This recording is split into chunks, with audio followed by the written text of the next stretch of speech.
Right, Snehi, thanks so much for breaking that down for us in terms of which sectors will be benefited by Prime Minister's announcement on GST rate rationalization.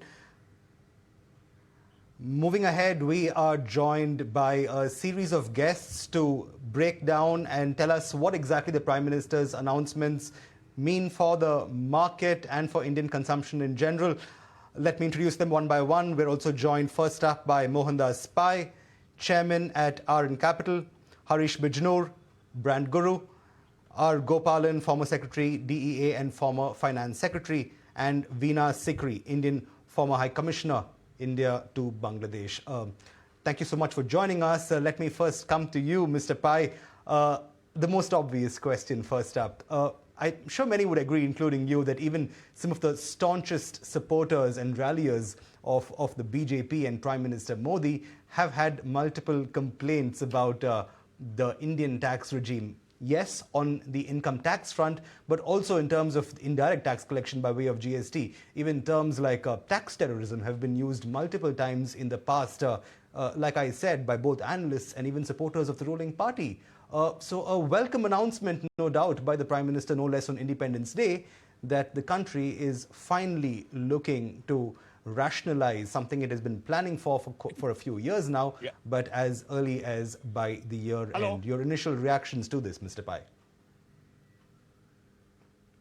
I think it's a very good thing that is happening now, because you see, we continue to suffer from multiple GST harassment. You'll remember that for Infosys, they sent a letter saying they're going to have a tax demand of 33,000 crores. It's an enormous amount of money. And they must be out of their mind to send a letter, and that caused the international furore. The most important thing that Delhi should understand is, when you raise such absurd demands on people, when you have tax terrorism, the world loses their trust in India. So I welcome the Prime Minister's statement that is going to simplify GST, is going to make it easier, reduce classification disputes, and make sure that maybe unnecessary litigation is done away with as a mechanism to avoid the litigation, inverted capital, inverted structure, etc. And he also made statement about, creating a reform group to take India to 10 trillion. To me, that's a very, very big one, primarily because we are stuck in policies which are for $1 trillion economy, not a $4 trillion economy. Now, we don't have policies to take a $4 trillion economy to a $10 trillion economy, because that's the future. And I think that is what is pulling us back. GST is a very good thing. Income tax is a very good thing. He needs to make sure that we invest in high tech, we invest in innovation, semiconductors, we invest in tomorrow's industries, we build our own defense. The idea of having a jet engine for India is very, very good. I think overall, the Prime Minister has been very focused, very aggressive, very futuristic. And I think we all welcome this, and we hope that there'll be ease of doing business, less harassment from regulators, less harassment from tax authorities, less tax terrorism, lower costs, and we get better policies. Right. If I could quickly come on to Mr. Harish, you heard Mr. Pai there talk about how it is no doubt a welcome change for India, especially in terms of, reducing tax terrorism, reducing over-regulation in a sense. Now, for the last decade, the ruling party and, of course, the Prime Minister Modi has also spoken about ease of doing business in India, making for India, Atmanirbhar Bharat. There's been a whole lot of rhetoric in terms of making India, a great destination for business, increasing India's brand value, so to speak. But the question, Harish, is, do you feel there was a lacuna in terms of the rhetoric or what was being said with regard to what was actually being done to actually make things better? And any intention put out there with regard to rationalizing tax rates and the commitment to do it by the end of the year, does that in a sense also increase the brand value of the country and, go about closing out that gap and bringing the rhetoric full circle, in a sense, Harish? Okay, firstly, I think this is a very auspicious day for us, our 79th Independence Day, and to that extent, I'm looking at what comes from the ramparts of the Red Fort as a day where especially we are celebrating patriotism and Operation Sindoor and everything that came out of it. I still depend on the Economic Survey of India and the budget statements that are typically made to decide what's coming up. But I'm going to peek into the PM's, speech and say that yes, I think all great things have been said, and I think it's very, very important for us to focus on an element of indirect taxes, which is GST. GST, particularly, I think there is a necessity for us to convey an ease of doing business in India, a comfort of doing business in India, and more importantly, a confidence of doing business in India. Now, that confidence of doing business in India can become missing if there are issues that come up. For instance, I mean, if you really look at UPI as a regime, I mean, it's grown beautifully. It's challenged the parallel economy in India. It's challenged the cash economy in India. It's brought in a lot of cash onto the formal sector. And all of a sudden, we see movements in different cities which says UPI not accepted. Because all of a sudden, people are tending to say that I'm getting harassed, I'm getting affected under a tax regime which is going after the smallest of small in the market. And I think that is something that needs to be corrected. And the lacuna is the word that you use. I think this is the lacuna that existed. We must not only have these systems, we must encourage these systems. GST coming down to 15%, let's say, maybe even lower, is going to be great. But simultaneously, we must take care of the issues of the common man, the common retailer who's worried about a lot of things. Right. Ms. Veena Sikri, if I could quickly come over to you now. While all the talk about GST on one hand has, of course, made this Independence Day speech of the Prime Minister a truly happy one for most consumers and the industry at large, the Prime Minister also, spent a considerable amount of time talking about putting India first, putting India's farmers first, thereby reiterating the stance that the country has continued to take, especially in light of the Trump tariffs that have been making headlines for the last few days now.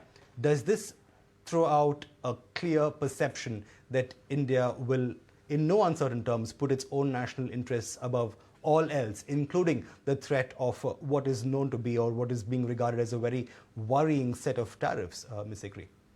Absolutely. I think Prime Minister Modi, by reiterating very firmly his commitment to protect the interests of the farmers and the fishermen and the entrepreneurs and the MSMEs, I think he has firmly said that he's going to resist any attempt by the USA or anybody else to inflict tariffs or even to try and influence the Indian economy that way. And I think there could have been no better coincidence than the fact that a few days after President Trump tried to label the Indian and Russian economies as dead economies, we have the Standard & Poor ratings upping. After 18 years, they have improved India's rating. And this is a really important message from the world community to India on India's Independence Day. And I think that this is the timeliness of it, the effect of this message is going to be enormous in terms of re-strengthening the vigor and keenness of foreign direct investment and continuing the plans. In addition to this, what Prime Minister Modi said about computer chips, that we're going to have them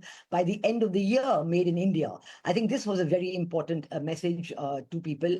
His message on Make in India, dam kam but dam zyada, that was a very interesting phrase that he used. Now, the focus on GST and others is very important too, because it is this whole question of ease of doing business in India and the labyrinthine approvals that you need that are a big factor for the foreign investors coming into India. I think by raising these issues, Prime Minister has signaled that this is going to be a big factor. And, the fact that was just mentioned about the UPI and people, who are receiving the UPI payments and they are getting into the net of the income tax and so on. So the simplification of the income tax rules so that people are not harassed. This is a very important message for not only for everybody in India, but also for foreign investors coming into India. I think the focus on the defense sector was a very, very important aspect of Prime Minister Modi's speech, because coming so soon after Operation Sindoor, he not only thoroughly praised the people who have participated in Operation Sindoor, their dedication, their devotion, the armed forces, all the Air Force, Navy, and Army acting together and giving such a befitting reply to Pakistan that they still haven't recovered from it and they still cannot say anything on it. I think this was a very, very important message. And we do know that the special awards were announced yesterday. This has been very good. And now in the future, the announcement of the Sudarshan Chakra, that, this is going to be our special effort to resist any attacks on India comparable to the Iron Dome that Israel already has and the Golden Dome that President Trump has announced for the USA. The India Sudarshan Chakra, I think, is going to be very, very befitting, and a befitting reply to anybody in the future who decides to look at India with evil eyes, as it were. So I think that his address was very well rounded. It had something for everybody and a lot for foreign investors, because this was being looked at very carefully by the foreign community to see that his first message after the whole Trump tariff imbroglio and the first Independence Day address after Operation Sindoor, I think Prime Minister Modi has really scored very, very high on the way he has generated the josh among the people, and not only in India, but abroad. Absolutely, Ms. Sikri. Thanks for breaking that down for us. I think that the timing of this all is no doubt one to write home about, especially given these trying circumstances and times that India finds itself in, especially on the geopolitical platform. And in fact, Mr. Gopalan, if I could bring you in on this, I just want to focus for a bit on the timing of these announcements. Yes, Independence Day, no doubt, a great day to make this announcement of GST rate rationalization. But do you feel the Indian government and Prime Minister Modi is faced with a situation where a lot of financial fine balancing may well be the order of the day and the need of the hour, especially with all that's been happening in the last few weeks with regard to President Trump's tariffs? In Tamil Nadu and Tirupur, the state where I'm from, you have manufacturers going about requesting the union and the state to look at rationalizing the GST rate as far as man-made fibers are concerned, so as to offset the financial impact that the tariffs will have on this industry that exports a whole lot. So do you feel the announcement was, more than anything else, one that was most timely, given the fact that we've had to face all of this international scrutiny, especially with regard to tariffs? And if yes, how will the government go about achieving that fine balance, Mr. Gopalan? Okay, sir. Always great disadvantage being the last speaker, but all the previous speakers have covered most of the points, and therefore it makes my job a lot more easy talking as the last speaker. You see, today we have a problem on tariffs created by the United States, and therefore which will affect many of our sectors, especially the labor-intensive sectors, which Tirupur you mentioned about the knitted fabrics and bed linen and those kind of things, garments. It will also affect the fisheries in Andhra Pradesh. It will affect all the MSMEs in the country. It will affect a whole host of engineering exports in the country. And therefore, yes, and gem and jewelry in Western India, these are going to be affected immediately because they are both labor intensive, and more than that, they are operating on very, very thin margin. But regardless of that, what I find from the Prime Minister is taking it as an opportunity to totally transform this country. Now, all these days, we have been having a blueprint, an indication of various things which we need to attend to, but a strategic intent of how we are going to handle all this, like the China's 2025 plan evolved in 2015, we were not having one. And mind you, this also requires agreement by all stakeholders of this country. And this is a time to ensure that the stakeholders get committed to these issues. And he has very clearly pointed out the farmers' interest. He has pointed out about the trading with national interest, mission hydrogen, MSMEs, nuclear energy, defense, youth employment, semiconductors, critical minerals, space exploration, patents and vaccines, deep tech technology, which is about the AI and those kind of things, and fertilizer and chemicals for the purpose of getting the supply lines very clearly, demarcated. Now, all these things leads me to the conclusion that there is some amount of strategic intent evolving within the government and an indication that they are willing to discuss with the country stakeholders to ensure that these commitments are put in place. Coming to the issue regarding the tariffs, which you are talking of, which is, I do not know how long this will last. Maybe at the end of the Ukraine war, it may go away, or it may continue still. If US thinks that India rise as a world power has to be tackled, if they think that they should not allow India to rise as a world power, yes, then there are various ways in which we have to handle this issue. There are temporary issues, there are permanent issues. Temporary issues will require, financing for the exporters, giving them longer working capital cycles for them to get the money back, getting the ensure that they are able to market their goods well in alternate markets or different markets, trying to ensure that the ECGC and Exim Bank measures are applicable to them in a very, very significant way, ensure that the standards which are required to be for purpose of export to various countries are evolved in this country. So many ways in which this can be, handled at this point in time, which government will do, in my opinion, because this is a standard thing which the government has always done. And this time the effort will be a lot more focused to ensure that the exporters are, though they have some kind of a problem at this point in time, these problems will be handled as we go along. Right. Will be handled as we go along, and there are multiple options towards getting to, of course, that solution. On that note, Ms. Sikri and gentlemen, I request you to continue to stay with us as we slip into a very short commercial break. But on the other side, we'll continue this discussion on the Prime Minister's Independence Day speech and what it means for us. Keep staying tuned to ET Now.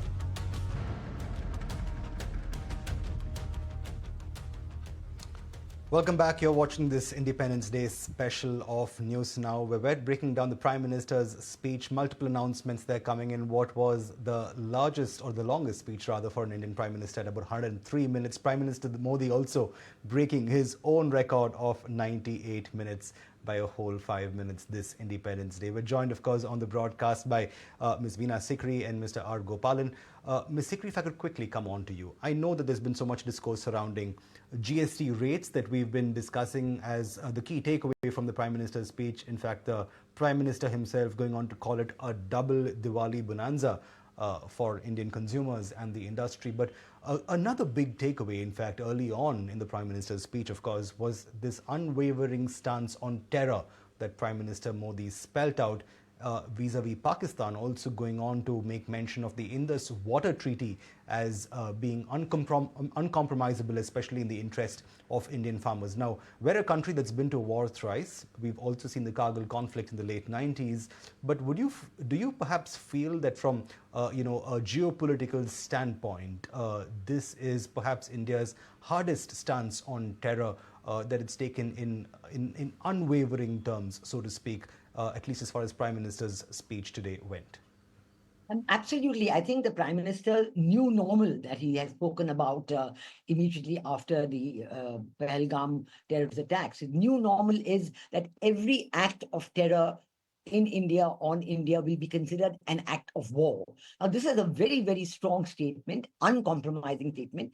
And I think that we have shown during Operation Sindoor that we mean it, and that we have the capacity to react and to go and hunt out and destroy the very sources of terror. For example, on 7th of May, our defense forces, they attacked all the terrorist headquarters bases in Pakistan, whether it's Murid, Bhavalpur and other places. So this was a very fitting reply, and we know that up to hundreds of people, terrorists, could have died in this. And we know that the senior officers of the Pakistan army, they actually attended the funerals of these terrorists. So this gave the lie to what they were trying to tell the world. Oh, nothing happened, and these were not the correct buildings, etc. So I think that Prime Minister's statement on being unflinching against terror is really the new normal. We can see it in the statement that was made by our External Affairs Ministry spokesperson in response to what Asim Munir said in USA about 2 days ago,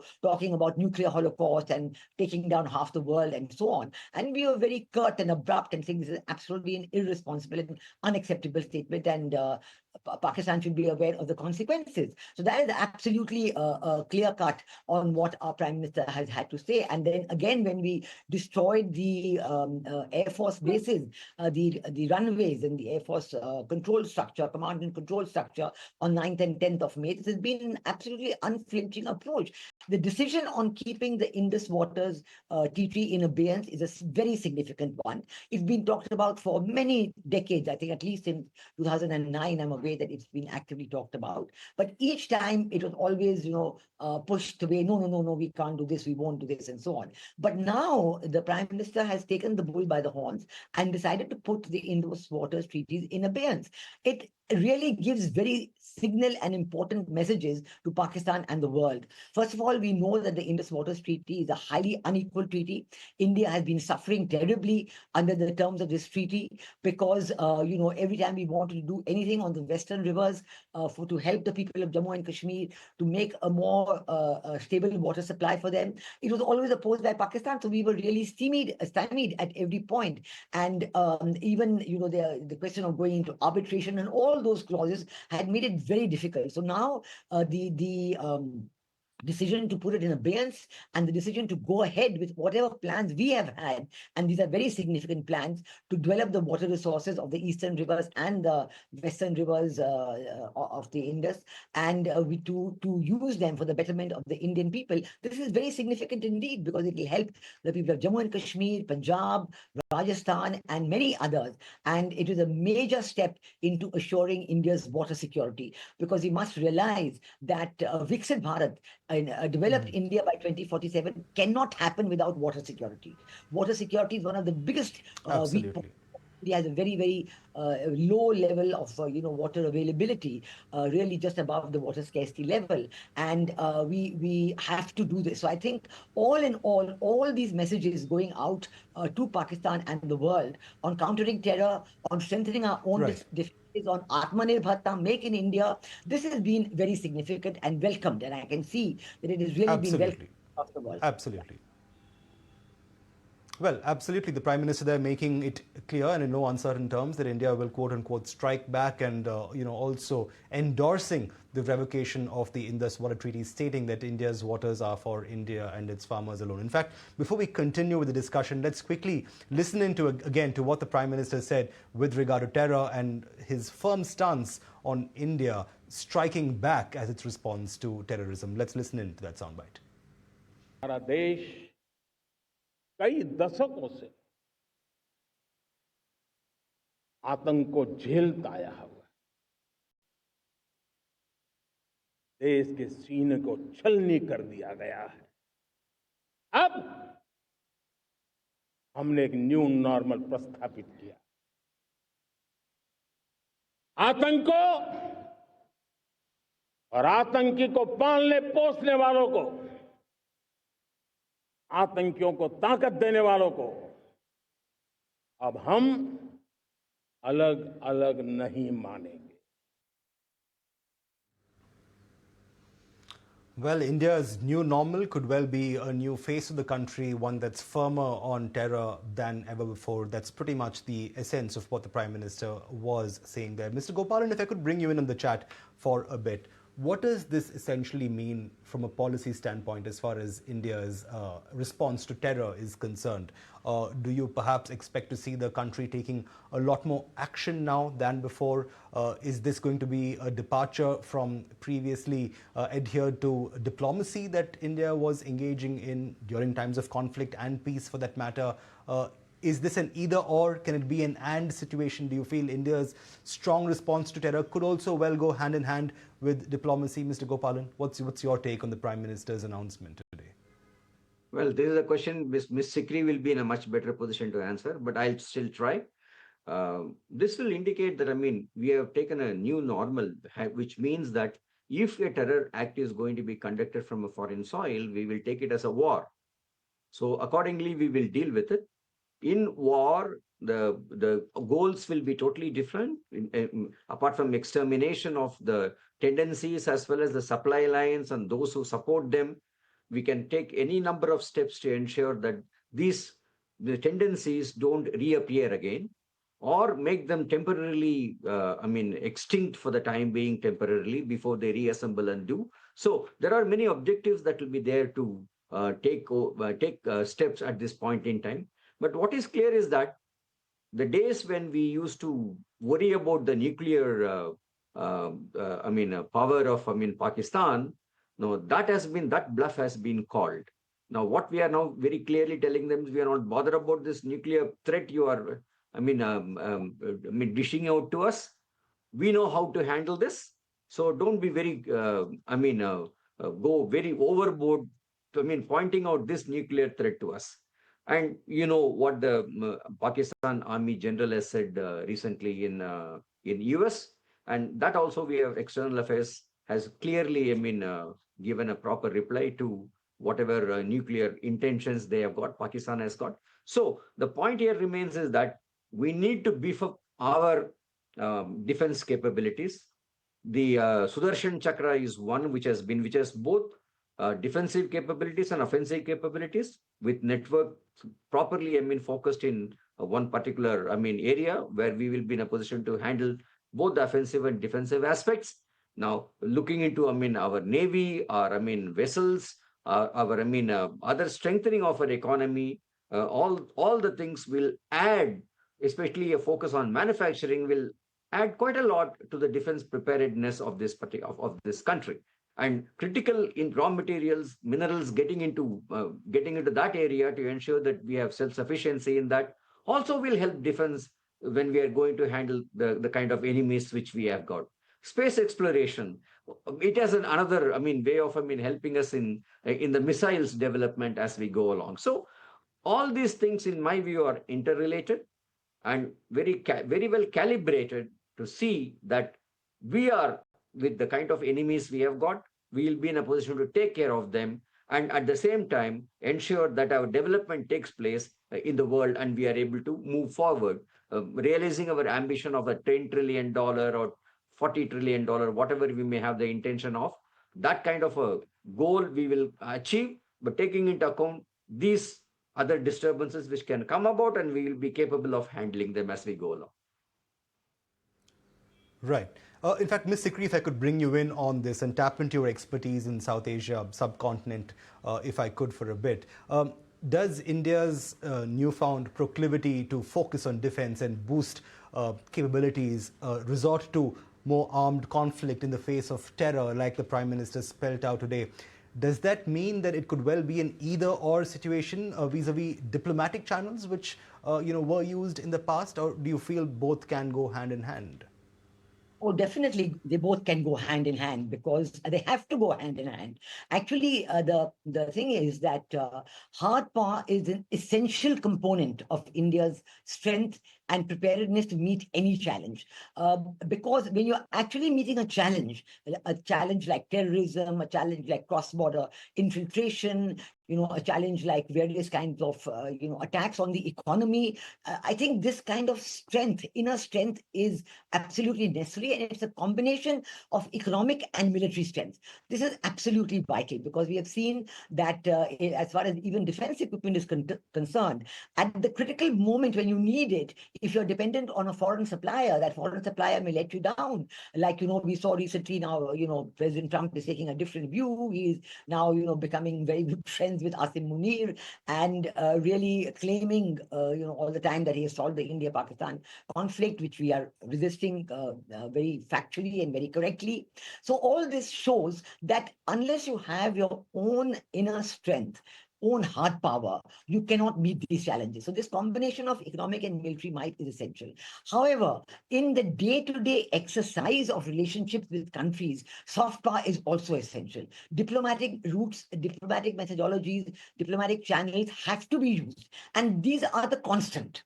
So the diplomatic channels are the constant. This is where we employ them every day. It means getting to know the people in the other country. It means getting to be aware of what is happening in the other country. And, we know that right now, for example, in my view, what President Trump is trying to do is to tell President Xi Jinping of China, President Trump's biggest focus right now is to conclude the trade deal with China.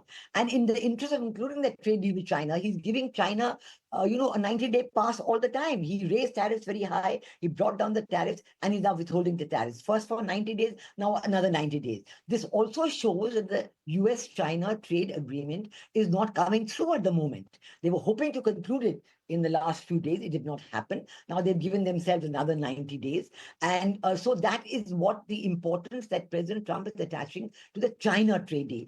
On the other hand, with India, he's using a lot of pressure on India and putting additional tariffs, including a very unfair tariff, additional tariff penalty of 25% extra, making it a total of 50% because of the oil we purchase from Russia. But here too, India has stood its stand. India has said that we believe in multipolarity, we believe in multi-alignment, we believe in strategic autonomy, and we will continue to purchase our oil in the best interest of the people of India to ensure their economic well-being. So India has been able to do this. It has been able to stand up to American pressure because of our strategic autonomy foreign policy, because of the linkages that we have built up with all the different communities and groups, whether it is Russia and now even with China. Our Prime Minister is going for the SCO summit, and he'll have a discussion with President Xi Jinping. With the UK, we have concluded a very, very good FTA, which is likely to increase trade enormously. And we are continuing our links with Japan, Australia, South Korea, and others.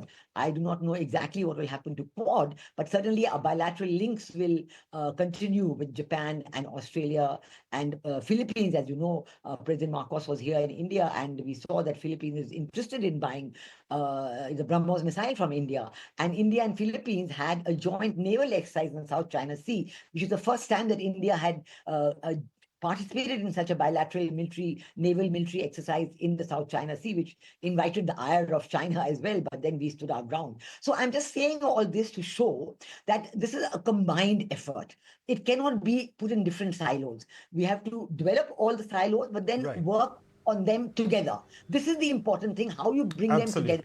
You combine the soft power and the hard power. You combine your bilateral diplomatic links with the exercise of economic and power. That's how we have to do it. Yeah.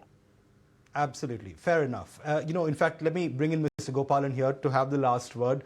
As Ms. Sikri was explaining, it's an exciting geopolitical chapter that's unfolding for India, especially with regard to the country's equations with, fellow Asian countries, even as we continue to navigate the impact of the Trump tariffs. What's your take on it, Mr. Gopalan? Is it something exciting to look forward to with regard to how India navigates geopolitics, going forward? Do you see a lot more pressure on the GST policy, in a sense, even as these Trump tariffs continue to threaten, a fiscal impact on the country, on industries like the export industry, like the textile industry we were talking about a little while ago? Do you feel a lot more equation between geopolitics and India's fiscal policies could well be the order of the day going forth? Mr. Gopalan. You see, as far as the fiscal policy is concerned, we do it for our own benefit, get the debt reduced, the interest payments reduced, and get a better rating from rating agencies abroad. And so that we will have enough money to focus on all our development schemes which we have in mind. And therefore, regardless of anything else, the fiscal effort is something which we will continue to pursue, regardless of whatever the external headwinds are. One. Two, as far as the tariffs and trade policy is concerned, yes, there is an element of political understanding there, but the trade by in itself and the policy on trade and the FTAs which we enter into are going to be beneficial to the people of our country. Whether you're going to have it to the UK or USA, we do not know when that is going to happen. With UK, EU, we already done with Australia, Japan, Korea, we already have, ASEAN we have had. So taking all this into account, it is possible that this kind of a trade relationship will definitely improve the competitiveness of certain areas on which we are comparably much better off. So that kind of a situation will certainly arise. There will be some amount of reorientation in which areas we are going to invest, which areas are going to be more competitive for us to invest and get going as we go along. So this kind of reorientation of the various sectors which we are focusing on, that could come about as a result of the trade policy. But looking into the geopolitical issues with reference to what Trump is doing at this point in time, you see, that's a bigger game which is being played as I see it. As I see it, there is, as I mentioned earlier to you, the big power, the reigning power, will not allow a rising power to rise peacefully. It will certainly put obstacles in its way. And I see these tariffs and other exercises are part of that as far as Trump is concerned. So what will happen? I mean, what we need to do? Maybe we will have to develop our tariff trade relationships with many other countries and industrial and technological relationship with many other countries.